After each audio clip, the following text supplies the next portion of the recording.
Good morning, guys, and welcome to FYI.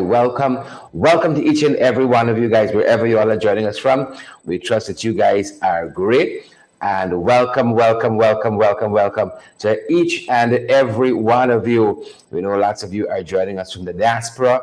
We welcome you guys. We know lots of you are joining us from the coast and diaspora here in the Caribbean, and many of you are right here in Guyana.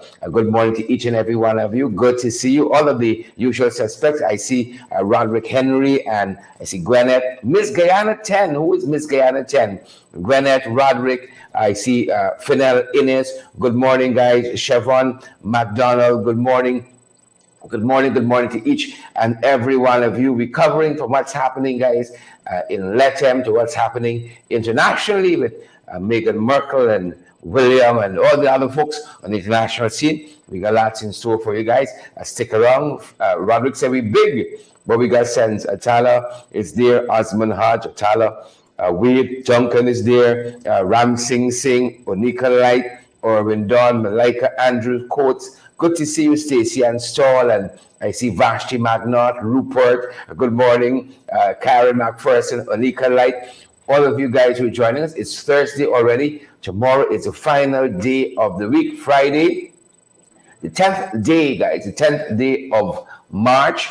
The month is rolling on, and we're happy that you folks are here with us. Thanks for the contribution. Somebody just give us a contribution there on YouTube. Thanks for that. But good morning to each and every one of you. Let me see who did this. Miss Guyana 10. Thanks for that contribution. Miss Guyana 10. Thank you so much.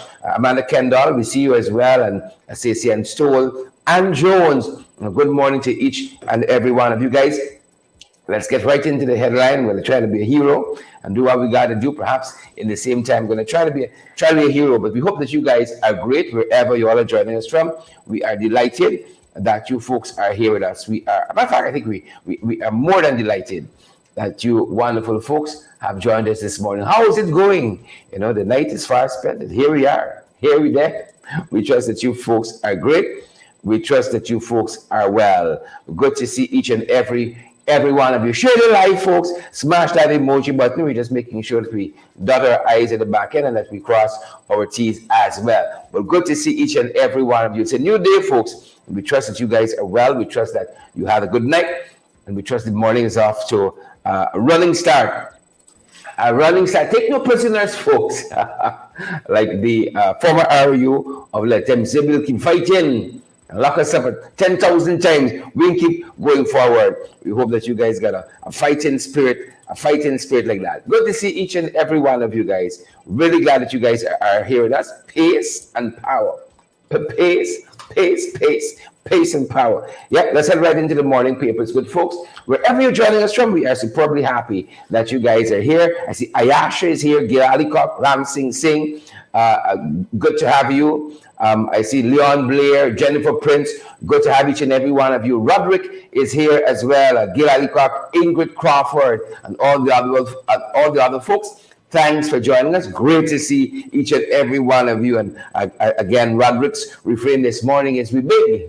But we understand what that means. We big, but we got sense. And this is one of the headlines we're following close to where you guys are. One of those headlines we're following. And first up, guys, they tell us that the skeletal remains of a female has been found they tell us in Zeeland. And I think now we do have a name of that female. Quite sad. And she seemed to have been not seen for quite some time. And the full report is still out on this, but they're telling us here that the skeletal remains of a female was discovered in a house on Tuesday at Zeeland on the east bank of Essequibo. At Zeeland there, the police are suspecting that the remains might be that of the owner of the home, 55-year-old Basmati Sinanan. Called Savitri. Basmati Sinanan, 55 years old. Sinanan was reportedly last seen alive around, listen to this, she was last seen alive around July or August of last year.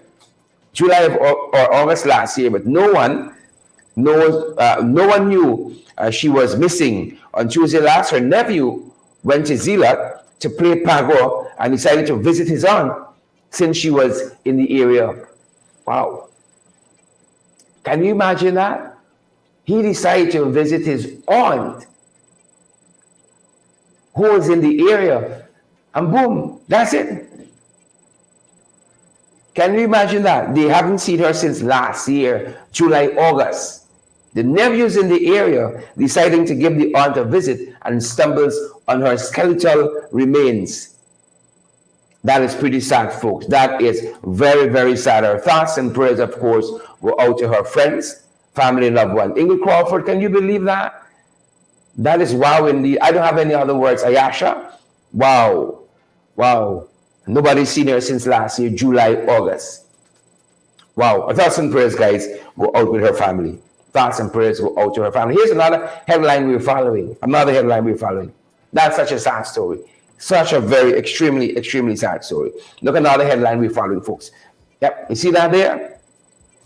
This fellow who was alleged to have been the murderer of a pandit and his son since 2018 walked free quite recently as the court upheld a no-case submission. No-case submission. What's happening here, folks?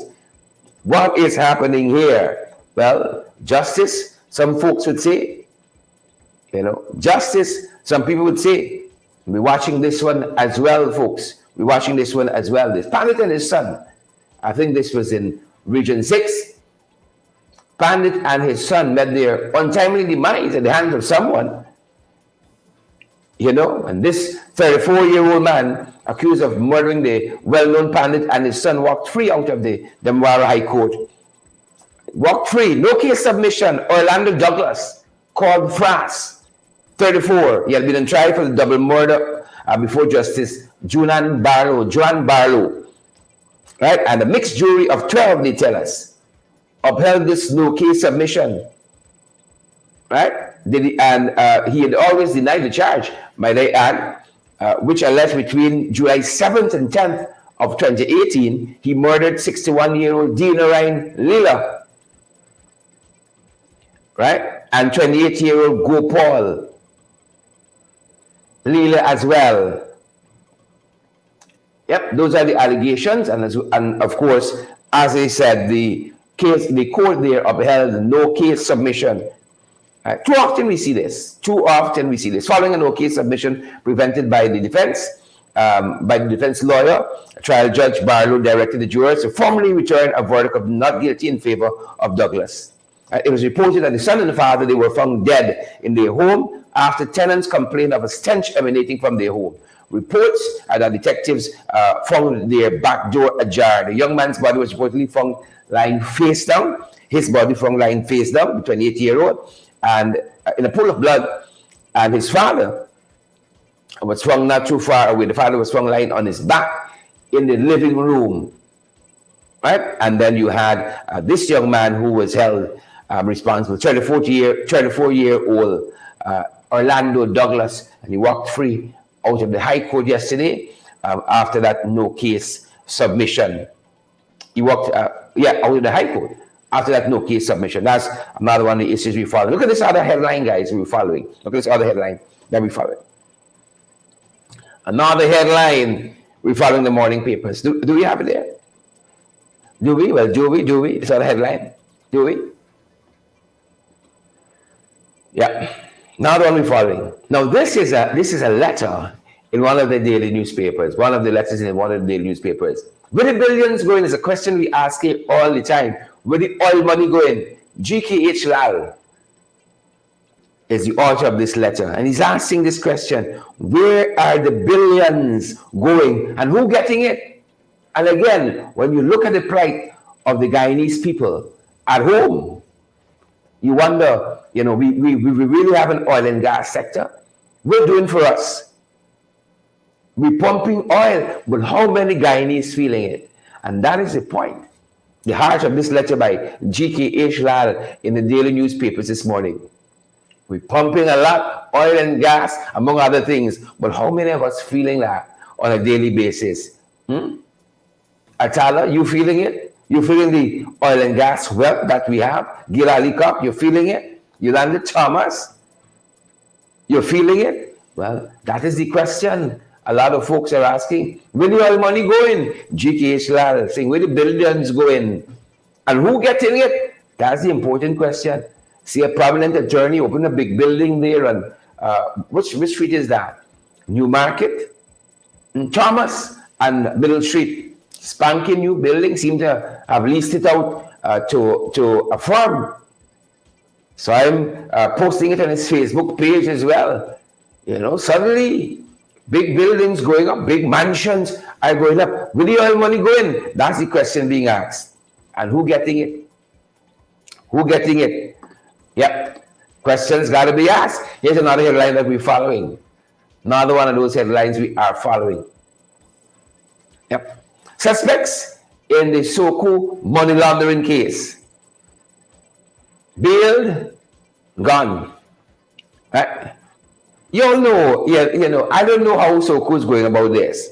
But I see in another money laundering case with the folks up on the East Bank there, they said they're going to accept the help from the Chinese embassy to try to go after some of the folks who have been held, who have been fingered at the China end. Some of those Chinese some of those Chinese companies, 12 I think were numbered. Now this other set of persons, they tell us, received bail. Right? 8 persons. They were questioned by SOCO, the State Organized Crime Unit, in relation to money laundering. And they were released, they say, on their own recognizance. Right? Released on their own recognizance. Asterisk bail. Released on their own recognizance. Right? 8 persons. I wouldn't, it's there in the newspapers. The names have been published. Folks like Cassandra McLennan and you got Melissa Williams, and folks have said for the large part, these are trumped up charges. That's what some folks are saying. Released on their own recognizance. Yeah, believe it or not, Little Prac, Penelope Hudson, released on their own recognizance. This is another headline we're following. Another headline we're following. Another headline we're following. Do we have it there? Another headline we're following. I think we got it. I think we get it. A visitor, daughter of the Greenwich Park accident. That's the one involving the minibus quite recently. And that one had a fatality, 4 fatalities out of that one. One of the families come forward to say they want justice. And this one here we got to circle back to. This one here we got to circle back to, because we are, as Professor Shamir Ali says, we are getting a lot of back channel reports on this one. And I'll give you some of the information that we're picking up. And why these folks might be asking for justice. This is the family of Margaret Kennedy, who was one of the 4 persons, they say, who died in that horrific vehicular crash on Monday morning on the public road at Greenwich Park on the East Bank, Essequibo. They're calling for justice. Margaret's daughter, Margaret Kennedy, the victim, her daughter, Vanessa Melhauser, is saying that she wants justice. Right? She said that her mother was heading home. As a matter of fact, she was heading home. Kennedy, Vanessa, the daughter, was heading home. When she passed the accident scene, can you imagine that? She recounted that the injured people had already been rushed to the hospital, so she was not sure what had happened. She had no mother is involved in that. However, she's looking for justice to be served in this matter, as the 4 people have died, and whoever's at fault, right, must serve time. That's what she's saying. I think Vanessa knows something similar to what we know on this very matter with this accident there, right? This accident at Greenwich Park. And we're being told that truck that slammed into that minibus, the truck that collided with the minibus there at Greenwich Park, we're being told that it's a contractor, a big contractor in Region 3. a big contractor in Region 3, Beverly, Marcy, Agar, Dolly, that's what they're telling us. It's a big contractor from Region 3 who has ties to the PPPC administration. And that is why you get a sense people believe they're not going to get justice out of this. And that is why you see Vanessa Melhauser coming forward and say, I want justice for my mother, Margaret Kennedy. Whoever's in the wrong here, justice must be done. You know that famous international case, Pinochet. So justice must not only be done, it must appear to be done as well. So Vanessa Melhauser probably is already hearing some of the back channel chats, and that a big Region 3 contractor is involved here. Big Region 3 contractor who has ties to the government. And you know where these things go. The next you will hear, legal opinion from the DPP. You will hear awaiting a legal opinion from the DPP. And legal opinion that takes a long time. Legal opinion that takes a long time to come. Big contractor, Region 3. We have a name and company. We're not going to disclose it yet. Folks, we're doing homework here, you know. We're doing homework. We only look, sir, we big. Ram 6-8, Paul and Polino, we big. You see, we big, but we got sense. That's some of what we're picking up there. Big contractor, and again, Vanessa Melhauser is saying that she wants justice. She wants justice for her parents, for her mother, Margaret. She wants justice for her, and rightfully so. Rightfully so, she wants justice. And those are some of the things we're following in the morning papers, guys. Some of the things we're following in the morning papers. We want to turn our attention now to things that are happening internationally. Quite a few things. Quite a few things happening internationally. Well, let us start with what's going on with this conflict in the Ukraine. The conflict in the Ukraine. Why not let us start there? You know, a lot of things happening. A lot of things happening. Big things are going on. So we're going to start there. The things that are happening in the Ukraine. And of course, overnight we saw them telling us that there was a barrage of missiles that slammed a number of targets across the Ukraine. I thought them guys pursuing some peace initiative. I thought they were pursuing a peace initiative that China put on the table. And Professor told us quite recently, Shamar Ali, who has the back channels for us, that Russia itself was putting together a peace proposal. Didn't come to fruition, but China put its own on the table. But overnight they said deadly Russian missile barrage. Right? And they're telling us in some other reports that at least half of that big city, Bakhmut, has been taken by Russians. We're going to watch and see how that plays down. But of course, we want to see an end. Definitely an end to hostilities there. Look what else we're following, folks, internationally. Some other things that we are following internationally. Indonesian officials, they had a huge soccer match that turned deadly. And one of the reasons why we pulled this story, because justice actually works in some places. Justice actually works in some places. So this football match turned deadly, and persons are being held accountable. That's the point of justice. If you're innocent, so be it. If you're guilty, that's it. Right? And an Indonesian court, they're telling us, an Indonesian court has sentenced two football match officials to prison terms after finding them guilty of negligence in the case of a stadium crash which killed 135 people. And this has become, they're telling us, one of the world's most deadly incidents of this nature, sporting disasters. They found them guilty of negligence This was back in October of 2022. Right? And it was between two rival Indonesian football teams.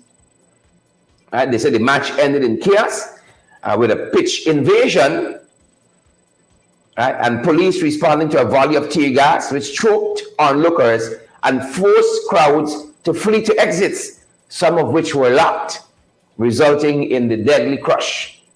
Crushed to death, 135 people. And the court finding that two of the football officials were negligent in their actions. Justice actually works in some places. Actually, you could find justice in some places. Valdin Kendall, Little Pratt, Loretta Hines. Actually, justice works in some places. Sway and Sion Backus, JT Co actually works. Believe it or not, works in some places. Here's some other stuff we're following. Is the birthright? That's what Meghan and Harry say, as their two children have now received official royal titles, Prince and Princess. Yeah, you know, we had a picture of Meghan and Harry to put on the graphic, and this child just three of them couldn't fit, and so the baby won out. The baby won out in the end, and so they'll be officially recognized as Princess and Prince and Princess now, right? And I'm certain some upkeep money comes with that. Being part of the royal family, you get a little stipend comes with that. But we want to say congrats to Meghan and Harry and their beautiful, beautiful, beautiful children. Yep, they said it's their birthright in one publication. It's their birthright. Yeah, yeah. I mean, but how does it work out? You want to be part of the royal family? You don't want to be part of the royal family? I mean, like, maybe they're saying in their minds the children didn't choose that. So let them decide of their own. But give them what is their birthright. Prince and Princess. Yeah. We're happy for them. We're happy for them. Prince and Princess. I hope Meghan and Harry don't overdo it yet. I hope so. I hope they don't overdo it. You all know public opinion is fickle. Fickle. Folks, this is the country Georgia. Don't come along them funny. Right? Don't do it. They're about to introduce this foreign agents law into this country, Georgia. All right? And am I getting it right? I hope so. This foreign agents law. And of course, the people suspected that something untoward was happening. Right? They gotta sense something untoward was happening here. And in true boots on the ground style, the people took to the streets in some massive, massive protests. Well, the Georgia ruling party listened, the big and the got sense. They listened. Right? They listened and they made an about face on that piece of legislation. Right? As they were, the report tells us there were growing concerns in this ex-Soviet state which aspires to join the European Union, right? During these protests, police there in Georgia would have turned their water cannons on protesters, water cannons and tear gas on the protesters and demonstrators, trying to disperse them, but those folks stuck to it.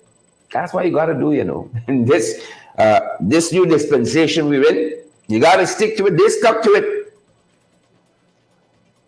They stuck to it. They said they don't want this authoritarian turn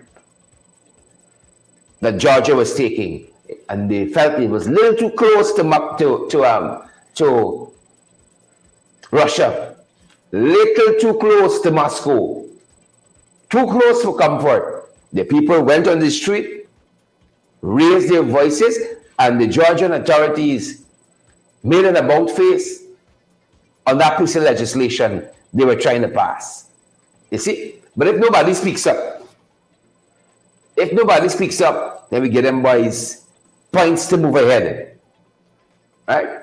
Think they want to storm, if you think they want the protesters to storm Parliament, they say we go in there, just like the folks in Brazil, we get into Parliament, Call me what you want, call me. Thugs, dunce thugs, hooligans, you name it. But we can get what we have to get. Don't bring no foreign agents law so you can detain people, torture people, and all that foolishness. The Georgia folks know what boots on the ground means. They know what boots on the ground means. But look, story here now. Look, story here. In Japan, it seems there is a trend, there is a fad. You know, people doing some things for the likes. Not for the love, they're doing some things for the likes on social media. So a fad in Japan is sneaking into these sushi bars. Right? And in the back end, they have what is called a conveyor belt system where the food comes out on a conveyor belt.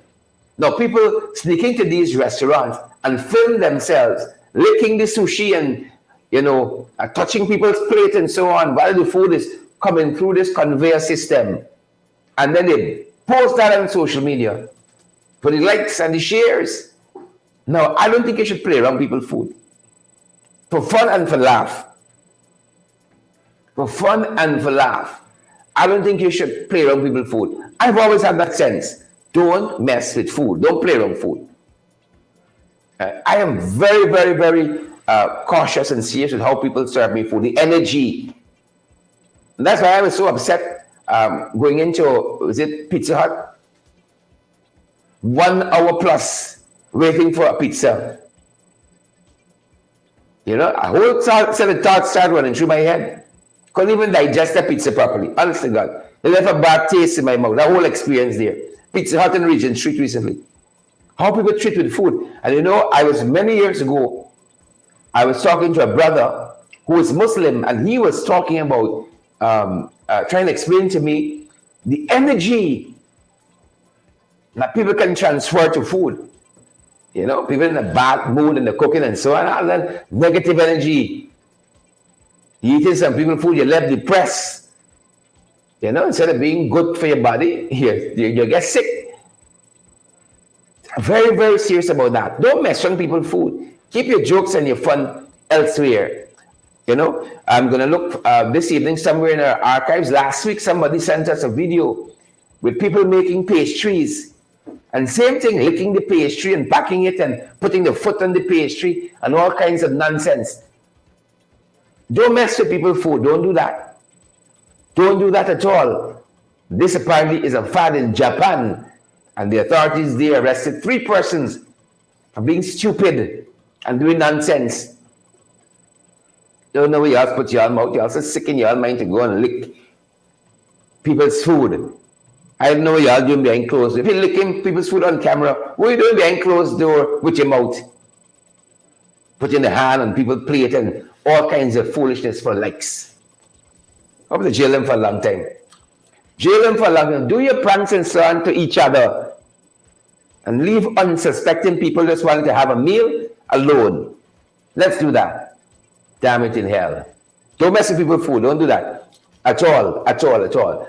Yesterday was International Women's Day, and the United Nations are telling us this morning that threats towards women deter their political involvement. Yes, there have been lots of strife, UN says, where women involvement in politics is concerned.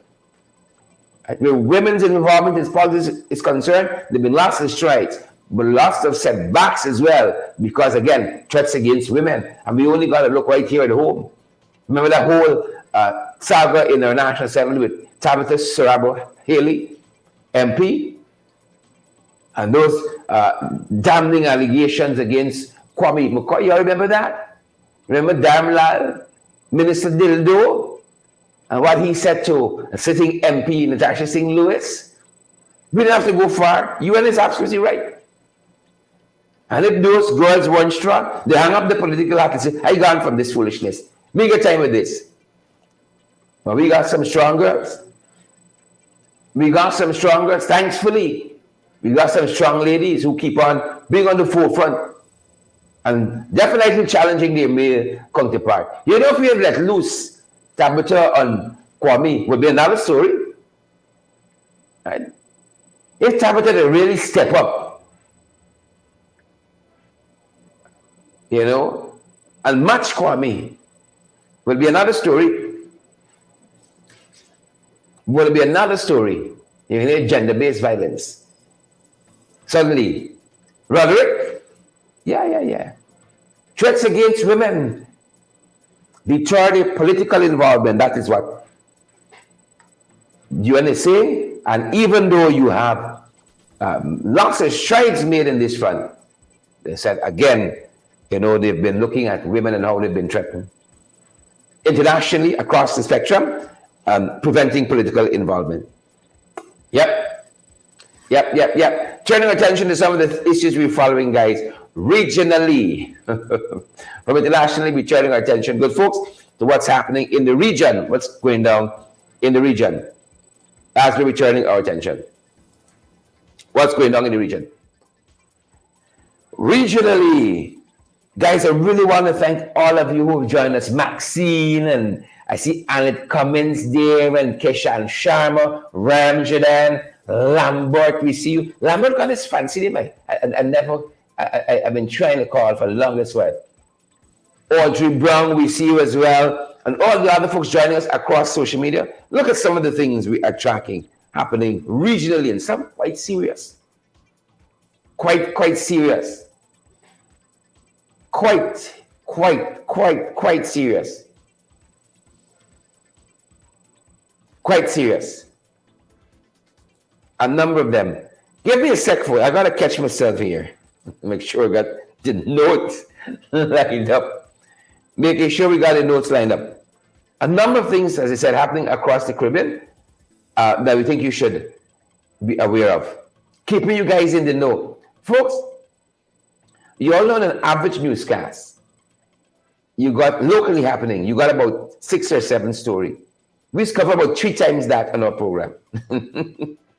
The local newscasts cover about local newscasts. We've watched them, made them a study. You got to study things in this line of work.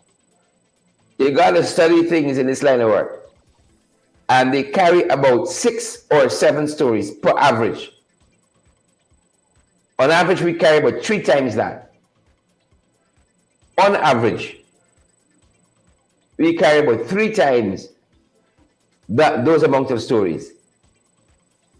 And I'm just making sure that we got our notes lined up. Yep, and I think I do. I think we got our notes lined up here. And let's have a go at it. What's happening, what we're tracking regionally. What we are tracking regionally. And this is some of what's coming out of Haiti. Kind of preempted it a second or 2 ago. This is some of what's coming out of Haiti. And they're telling us that they're asking for some help to again stem the tide of gang violence in Haiti. And they're asking the US, this is some Haitian activists urging the US to stop arms trafficking to the gangs. And the country, the capital, has pretty much been overrun. There's a shortage of elected officials. CARICOM has been very pedestrian on the issue of Haiti. Very pedestrian. But lots of countries, America, Canada, Britain, taking the lead in trying to help the Haitian citizens. And now these activists in Haiti calling on the US authority, more help to stem the tide of arms trafficking in Haiti. It's really sad to see what's becoming of this CARICOM country. They seem to have been on a trajectory, but since the assassination of the former president of Haiti, Jovenel Moïse, the country has slid right back into this decadence and decay. That's why good leadership is important. Good leadership is very important. Look at what else we're covering. Again, we got the DPP, the Director of Public Prosecution in Trinidad and Tobago, making the news, saying that the justice system, wait for this, could collapse. I was almost going to say on the brink of collapse. I don't want to editorialize. Could collapse for the lack of staffing. He said that the workload is plenty The laborers are few. He said because of that, under the weight of the work and what has to be done, the system could collapse. This is according to the Director of Public Prosecution there in Trinidad and Tobago, Mr. Gaspard. Right? He's saying help. He wants help, asking the government to intervene, hire more people. That's how he wants the help. Roger Gaspard, the Director of Public Prosecutions in Trinidad and Tobago, he said, could collapse, but we need help. You know, we heard a similar refrain, not from the DPP locally. Quite recently, we heard it from the acting chancellor. Did we hear from the acting chancellor? When she said they need more judges, there was a condemnation that the judges aren't producing their written judgments in time, as per law. And I think what she was saying is that we would love to do that, but we need more judges. And if you've been following, she said something else. Right? She said something else. She said, part of the problem, we don't have a Judicial Service Commission. Part of the problem, we don't have a substantive Chief Justice. We have an actor. We don't have a substantive Chancellor of the Judiciary. And the Judicial Service Commission don't function. Well, you all know, your boy Anil run out. He promising.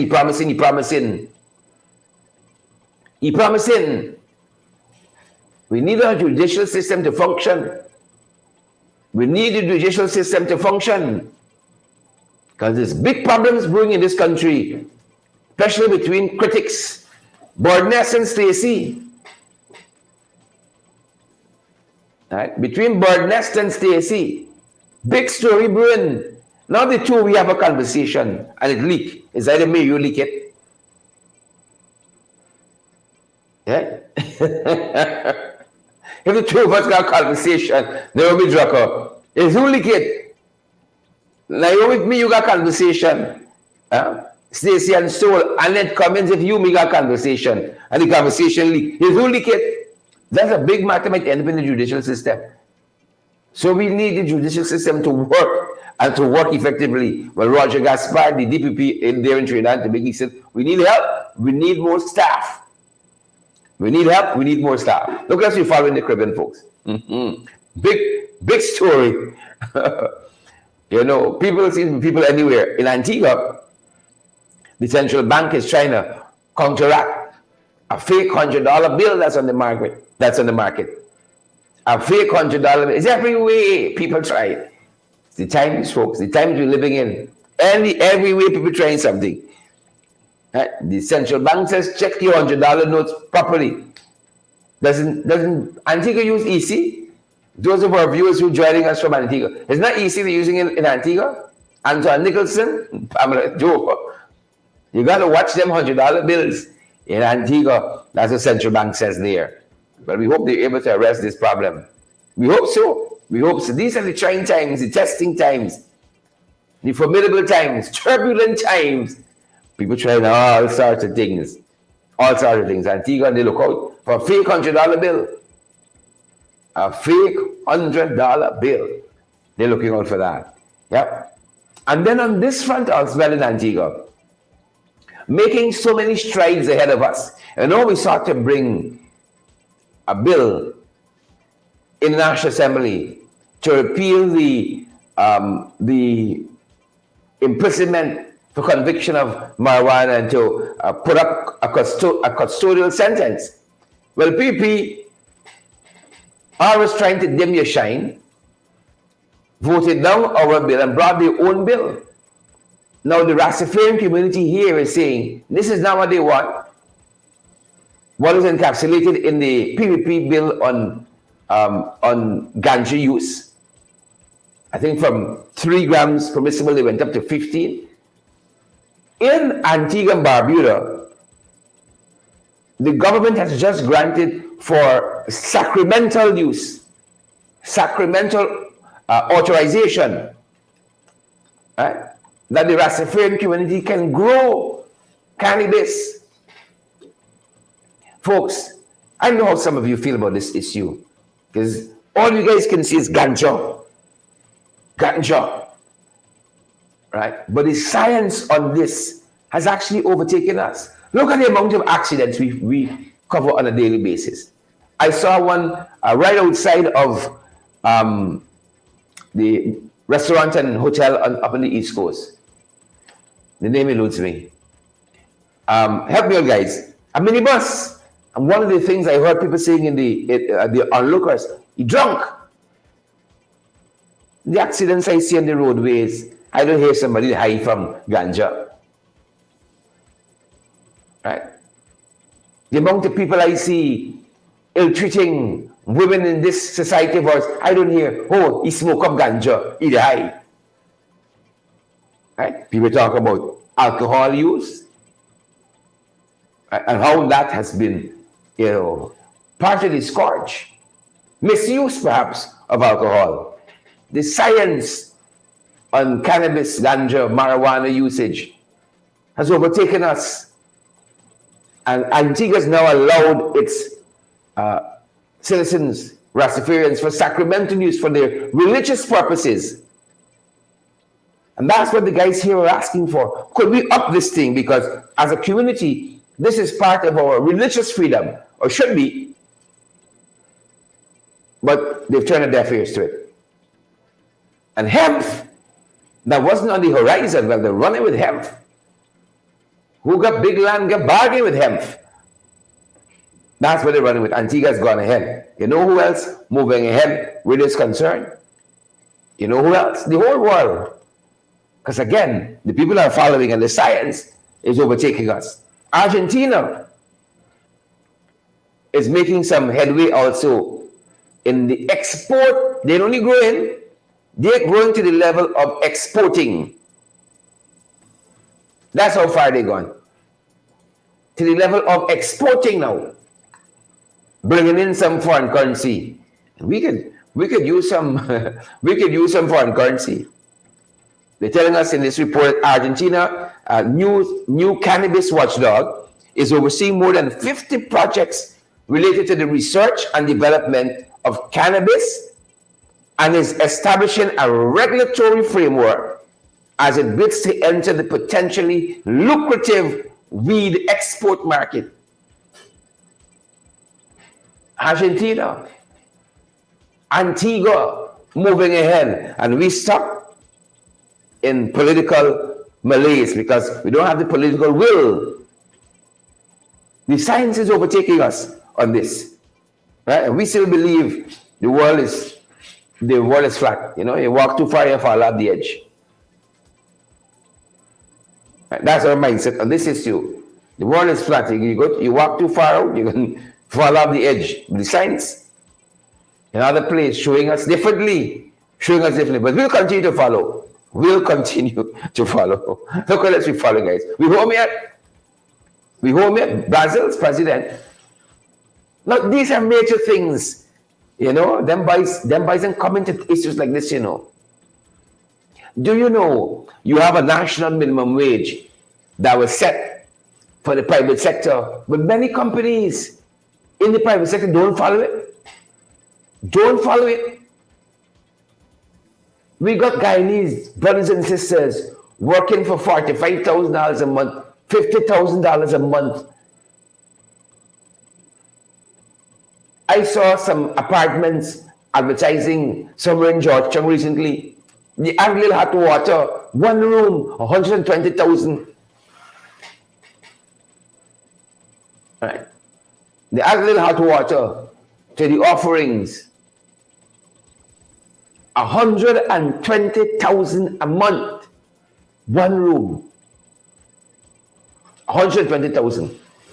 And private sector employers fighting to pay their employees $60,000, $65,000 and $70,000 a month. And everything has gone up. Brazil's president, he says the judiciary must force businesses to pay equal salaries to men and women who do the same work. They must force the judiciary. You will upon them. He even created a laboring environment, the judiciary now, with enforcement. You got policy, you got enforcement. Must work hand in hand. You can see why Lula Inacio de Silva, Lula de Silva, gonna continue to be popular. Why he has to continue to be popular. Now, these are good policies. We told you last night, Trinidad implementing a national policy on interrelationship and gender violence. National policy. All we can talk about is, oh, we support women being empowered, but nothing is being done practically. And we showed you just yesterday, Rita Ramroop needs help from our government, needs help from our local authority on the East Bank with a housing issue. When real help is needed, them boys can be found. Lula says the judiciary has a responsibility to enforce equality of pay. Yeah, those are real issues. Real issues. Right? And finally, we should have had this story closer with that one we dealt with in Haiti. That organization, Doctors Without Borders, that go from country to country, helping with capacity building and dealing with a number of medical issues on the ground. They see the gang violence in Haiti so much, they're moving out. The gang violence in Haiti so much, they're moving out. Marilyn Hollis Crawford, they're moving out. They're beaten out. Yep. And these are guys who are accustomed to working under intense circumstances. Doctors Without Borders is the name of the organization. They say putting things on pause in Haiti. Gang violence, I told you guys earlier on. Gangs have pretty much overrun much of Haiti. Pretty much of Haiti. All right. Yeah. Doctors Without Borders says, you know what? We got to take precautions with our staff. And these guys don't work for any money there. Finally, folks, in the region, finally, this morning we're doing about, I don't know, 21 stories. Finally, we want you guys to have a good understanding what's happening out there. A British flight attendant was allegedly raped in Barbados recently. A British flight attendant. And the authorities are investigating this. The report says that there's a man she knew and met on this occasion at a bar. She knew him previously, and he invited her back to his place. She went, and the report says she was raped. And I want to quote exactly what the report says, because we won't subtract anything from it, and we won't add. And we're pulling this report out of Caribbean News Network. It says that a British flight attendant was reportedly raped in a hotel room in Barbados during her stopover on the island. The stewardess is said to have been drinking with colleagues when a man who was known to her joined the group. It is understood that she then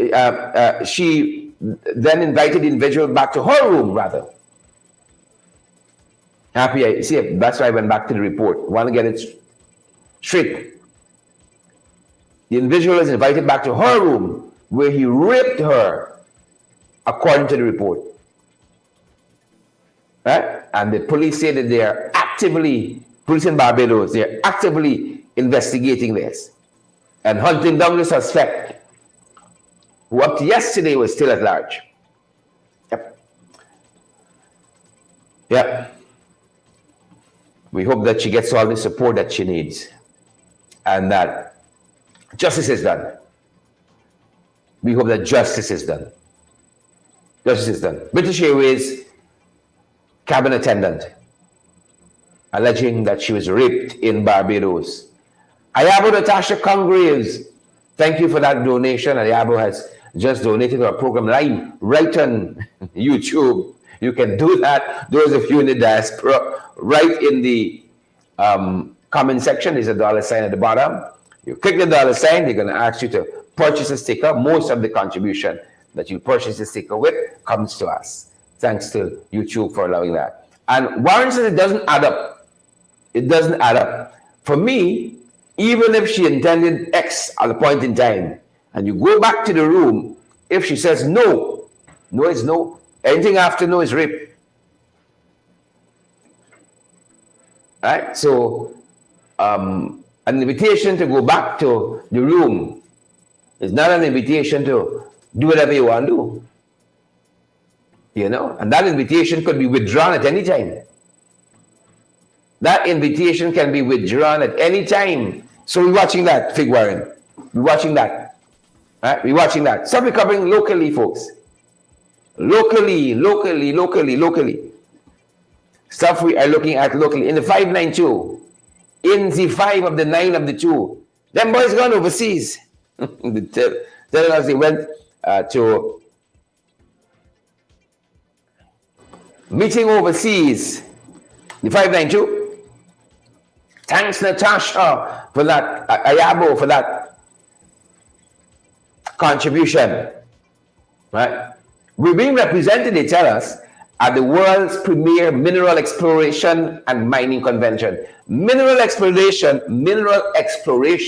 and mining convention. If so, that's what your boy Ben doing here. What your boy Ben doing? He went to provide security, the Home Affairs Minister, at the Mineral Exploration and Mining Convention. They ran short of folks. Ben needs to be here hammering out a crime prevention plan based on what's happening out there. At the masjid, we told you yesterday morning. At the masjid, a man is robbed of his motorcycle. Ben gone to mining exploration, mineral exploration and mining convention. You see what's the problem? Right? He focused on the wrong things. Focus on the wrong things. That's the problem with Ben. Focus on the wrong things. On the wrong things. Well, promises. Consultation, they're saying, on the new production sharing agreements. Right? Or new production sharing amendments to the Petroleum Act. Consultations coming. Consultations are coming. You know, got a mosquito here, taking things very, very, very lightly. I hate mosquitoes. Hate them with my whole life. I hate mosquitoes. I hate them. I don't like shedding innocent blood, but this mosquito here, he just flying past me. Like you on TV. Let me see what you can do. Just so? We big. Don't come around, we funny. Mosquitoes flying past me like, hey, I want to put on TV too. Don't do it. Don't do it. So he's saying the consultation is coming, right, to the model PSA amendments. The model PSA, that's one, and amendments to the Petroleum Act. Consultations are coming. Please. 3 years in, promises. 3 years in, promises. 3 years in. I see Chanel says in my mosquito take your eyes and pass me. It's true. It's true. You live to tell the tale. Don't do it. You live to tell the tale. Folks, moving on. The Guatemalan foreign minister has an impending visit. The Guatemalan foreign minister, he's coming. You know, your boy Todd. My God. I just better get touched from. Right? I hope they give him some help though. Right? I hope they give him some help and he put us to shame. Mario Adolfo Bucaro Flores. That's the name of the foreign minister of Guatemala. Mario Adolfo Bucaro Flores. He's coming and he has a delegation he'll be bringing later this month. And they said it's to further collaborate with the Guyana environment, the Guyana government, in a number of areas, including agriculture. Yep. Mario Adolfo Bucaro Flores, coming. Remember, it's don't disappoint him. Come, I'm begging you, put on your A game, search for it. We know you ain't got it. Discover it. Put on your A game. Don't embarrass me. Please, don't do it. Like this mosquito. Don't do it. Folks, you all know, every day, every day, fires, car burst in flames. Yesterday on the West Coast, Barbados, burst in flames every day something. Every day something. We there inside, they know nothing. The mist come out and they're videoing.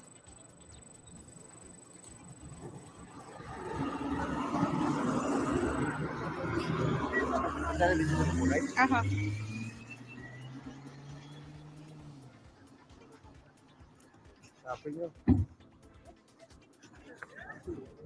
A gas go thing up there. Yep. That's somehow it went down. Fires of the PPP every day. Small country, small population, and more fires than some of the developed countries out there. More fires per capita. West Coast, Barbados. That's what went down yesterday. Thankfully, nobody was harmed. Just a poof. Car gone up in flames. Just like that. Look what else we're following, folks. So the big issue this morning, the PPP bullyism. Wrong and strong, Wrong and strong. Finally, guys. The big issue this morning, PPP bullyism. So you all know since early, I think it was January, the REO from Region 4 is trying to make some overtures, getting back, according to them, a building which belonged to government. And they just discovered that. They were in office in the last iteration of governance, prior to 2015. 23 years, the office never bothered them. 23 years they were in office. They didn't realize the office belonged to government. And we know definitively the office has been in the possession of the People's National Congress Reform for over 50 years. But you see the wicked, stink and dirty nature. The wicked, stink and dirty nature of the PPP. Saw them last week. Descending on that office there and let them like thieves in the night. Stating that they reclaiming state property. And that is part of their bullyism. Well, the PNC say all the clear war. And promptly took back their office. That's what they did. Yesterday, we saw the arrest of PNCR representative in Region 10, former REO, Carl Parker. Right? And they've been charged with damage to property, among other things. Damage to property, among other things. Damage your own property? Your own property? It's just fascinating. He was arrested and charged damage to property. And here is some of what he said.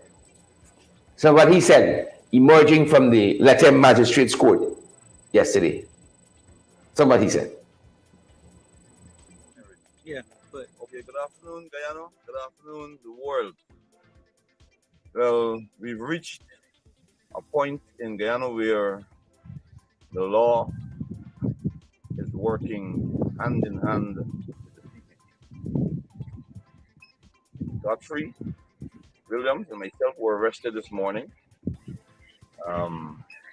Even though the police did not come straight out and tell us that we were under arrest, they told us. I heard since yesterday that I would have been arrested, so I was prepared for that. But the police went out to my place, 8 miles from here, and invited me to the station under the guise of concluding some matter.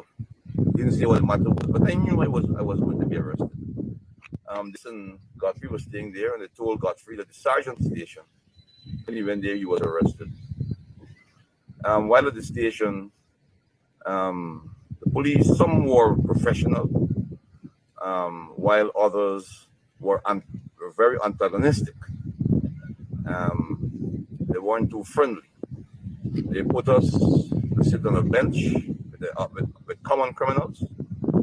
And right there, I declared that right now I'm a political prisoner because I have done nothing wrong to break the laws of Guyana. I was there and so was Godfrey. We were there because of our political beliefs and political stand. And we will continue to stand. The police will not bully us. We will not be bullied. They will have to lock me up. Go ahead. They will have to arrest us 10,000 more times until our objective is achieved. And I'm calling on the leadership of the party, both nationally and regionally, to mobilize our members. We've got to come on. They can't lock all of us. And we want the world to see. We want the world to see what bullies the PPP is. And we will not be bullied. I have a word for the so-called defenders of democracy. In the face of the assault on democracy, you're not hearing any word from the defenders, the so-called defenders of democracy, because they are in bed with the people. They are selling our democracy for I don't know how much. I have a word for them. When things turn around. When things turn around. The defenders, the so-called defenders of democracy, will be told to shut up because they'll have no moral rights, no moral authority to pronounce on democracy. So I'm calling on all Guyana, I'm calling on all Rupununi to stand in the face of the assault on democracy by the PPP. They know nothing of democracy. I'm not afraid of them. I'm not afraid of them. And I am willing to stand up. I'm willing to stand up for as long as it takes. But I'm calling on my brothers and sisters in the coalition to stand. Only together we'll be able to achieve what we set out to achieve.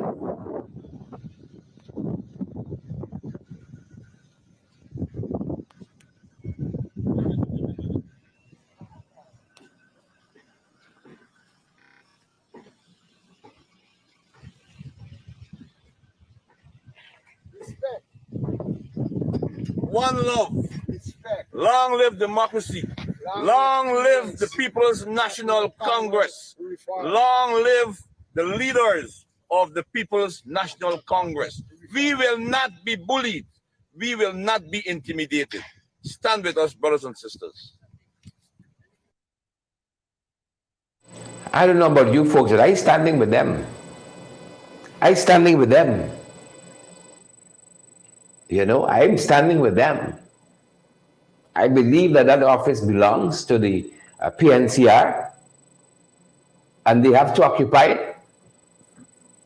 They have to occupy it. PP will accept that.